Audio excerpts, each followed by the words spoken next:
गण गण गणात बोते अनंत कोटी ब्रह्मांड नायक महाराजाधिराज योगीराज सद्गुरू श्री गजानन महाराज. महाराष्ट्राच्या मातीत अनेक संत होऊन गेले, पण शेगावच्या या विदेही संताची महती काही आगळीच आहे. आज आपण अशा एका अवताराची कथा पाहणार आहोत, ज्यांचा ना जन्म ठाऊक आहे, ना कुळ ना मूळ.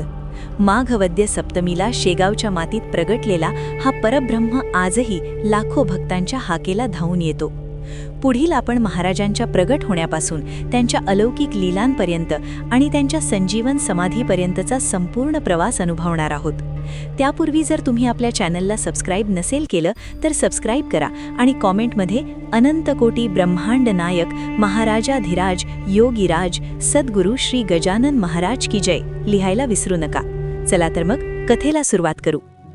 भाग 1. तो सोन्याचा दिवस. 18 फेब्रुवारी 1878. शेगाव नगरी तशी सामान्य, पण 1878 सालच्या त्या दिवशी या नगरीचे भाग्य उजळले. दुपारी 11 ते 12ची वेळ होती. देवीदास पातुरकर यांच्या घरी ऋषी पंचमीचे जेवण होते. गल्लीत पत्रावळी टाकल्या जात होत्या.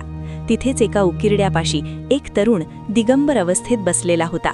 शरीर धिप्पाड, चेहरा तेजस्वी आणि डोळे शून्यात लागलेले. बंकटलाल यांची घेट. बंकटलाल अगरवाल आणि दामोदर तिथून जात होते.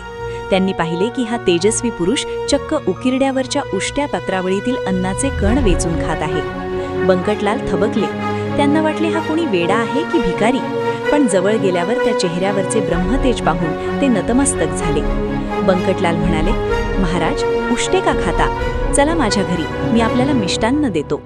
महाराजांनी त्यांच्याकडे पाहिले आणि केवळ गणगण ब्रणाचं बोते हा मंत्र पुटपुटला. त्यांनी जगाला दाखवून दिले की ज्याला अन्नाचे मोल कळले त्यालाच ब्रह्माचे मोल कळते. अन्नाचा प्रत्येक कण हा पूर्ण ब्रह्म आहे. भाग 2.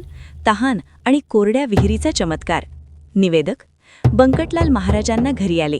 वाटेत महाराजांना तहान लागली, पण जवळ कुठे पाणी नव्हते. बंकटलाल पाणी आणायला जाणार इतक्यात महाराजांनी शेतातल्या एका जुन्या कोरड्या ठणठणीत पडलेल्या विहिरीकडे निर्देश केला. लोक म्हणू लागले, महाराज, ही विहीर तर वर्षानुवर्षे कोरडी आहे. पण महाराजांनी तिथे जाऊन केवळ करुणाभाकाने पाहिले आणि काय आश्चर्य, विहिरीतून पाण्याचा झरा झुळझुळ वाहायला लागला. ते पाणी इतके गोड होते की जणू गंगाच तिथे अवतरली होती. या चमत्काराने संपूर्ण शेगाव हादरले. लोकांना कळून चुकले की हे कोणी सामान्य माणूस नसून साक्षात ईश्वरी अंश आहेत. भाग 3. योगाग्नीची परीक्षा. एकदा महाराज उन्हात बसले होते. त्यांना चिलीम ओढायची इच्छा झाली, पण तिथे विस्तव नव्हता. तिथे उपस्थित असलेल्या काही लोकांनी महाराजांची थट्टा करायचे ठरवले. ते म्हणाले, महाराज, विस्तव नसेल तर चिलीम कशी पेटणार? महाराजांनी स्मित हास्य केले. त्यांनी आपला चिमटा हवेत धरला आणि काय आश्चर्य, तो चिमटा आपोआप लालबुंद झाला. त्यातून निखारे फुलले. त्यांनी आपली चिलीम पेटवली आणि धूर सोडला. हे पाहून उपस्थित असलेले मोठे मोठे शास्त्री आणि पंडित थक्क झाले. त्यांनी मान्य केले की महाराजांना अग्नी वश आहे. ते पंचमहाभूतांचे स्वामी आहेत. भाग 4. महत्त्वाच्या लीला. जानराव देशमुखांचा जीव वाचवणे आणि भास्कर पाटीलाचा गर्व उतरवणे. महाराजांच्या आयुष्यातील 2 महत्त्वाच्या घटना म्हणजे जानराव देशमुखांचा जीव वाचवणे आणि भास्कर पाटीलाचा गर्व उतरवणे. जानराव हे अतिशय आजारी होते. डॉक्टरांनी आशा सोडली होती, पण महाराजांनी त्यांना केवळ अंगारा दिला आणि नामस्मरण करायला सांगितले. जानराव मृत्यूच्या दाढेतून परत आले. दुसरीकडे भास्कर पाटील नावाच्या एका श्रीमंत शेतकऱ्याला आपल्या ताकदीचा गर्व होता. त्याने महाराजांना त्रास देण्याचा प्रयत्न केला, पण जेव्हा महाराजांनी साध्या एका नजरेने त्याचे हातपाय खिळवून टाकले तेव्हा भास्कर पाटील त्यांच्या चरणी लीन झाले. महाराजांनी शिकवले की गर्व हा माणसाचा सर्वात मोठा शत्रू आहे. भाग 5. संजीवन समाधी आणि अमर संदेश. निवेदक. काळ पुढे सरकत होता. 1910 साल उजाडले. महाराजांनी संकेत दिले की आता त्यांची या जगातून जाण्याची वेळ आली आहे. पुणे येथे नको, पंढरपूरला नको, माझी समाधी शेगावातच होईल, असे त्यांनी स्पष्ट केले. 10 सप्टेंबर 1910 ऋषी पंचमीचा तो दुःखद दिवस.